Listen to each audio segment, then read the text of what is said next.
Hi, I'm Eleanor with a peek at the best of the week's soap storylines. Tamwa and Afia are like an East End Romeo and Juliet. His parents are dead set against them being together, but will that stop their love?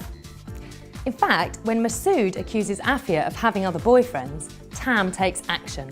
He asks Darren and Jodie to accompany them to the mosque. They're getting married. Saeed is shocked when he learns his little brother is married, but he persuades them to have the engagement party before they tell their parents. So they proceed with the do at Argy Bargy, despite Greg telling them they need to close because the extension requires urgent repairs. Can you see where this is going?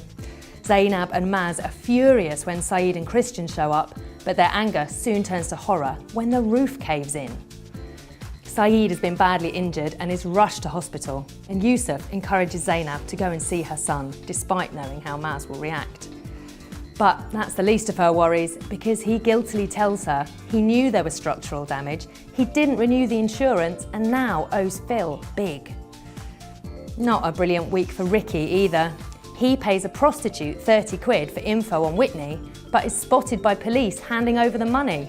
Try explaining that one. Lauren, meanwhile, thinks she's seen Whitney go into a police station and asks a cop to call her if it is. Have they finally found her? Next, it's Corrie. The street should be full of joy with a double wedding lined up, but it's a wedding of convenience for Graham and Sheen, while Kylie's motives for marrying David are questioned by all and sundry. Gail's convinced Kylie only wants David for the salon Audrey is about to sign over to him, but Audrey stays solidly on David's side. But Gail and Nick collude to halt the wedding, offering Kylie £1,000 to leave town. And it appears to work when she's a no-show at the registry office. With David in a blind panic, it doesn't exactly relax Graham and Sheen, who are also anxious about what's happened to her. Earlier, Rita nearly catches Graham and Tina together, but she manages to hide in time. But later, they're not so sneaky and Norris sees them kissing. There's a lot of plates spinning in the air. Will Norris dob them in? Will Kylie turn up? And will Gail ever lose that just sucked a lemon expression? Time to look away now if you have a sensitive stomach. Big Jim McDonald and Liz reveal they're back together. Aww, and they want to buy the pub. But they'll need money for that, and lots of it, as Steve mockingly reminds him. Finally, it's Emmerdale. Amy is on a quick trip to misery. She upsets Val and Pollard by not helping out at the B&B because she's covering for one of David's cleaners. So she offers to look after the B&B. Mistake. Alicia steals the petty cash, and when Amy discovers it gone, is afraid Val and Pollard will blame her. She begs David to replace the money, and when he does, decides he's a bit of all right.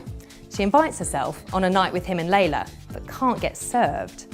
So she heads into town alone, gets drunk, and then nearly run over by Kane as she staggers home. Kane offers her a lift and gets more than he bargained for. Adam is sick of getting grief from John, and when he reaches his absolute limit, tells him he's taking Declan's job after all. His dad offers him an olive branch, but things turn sour again when John asks Adam for rent money. Later, John is furious when Declan decides he wants to sell Butlers and he accuses Adam of being in on it.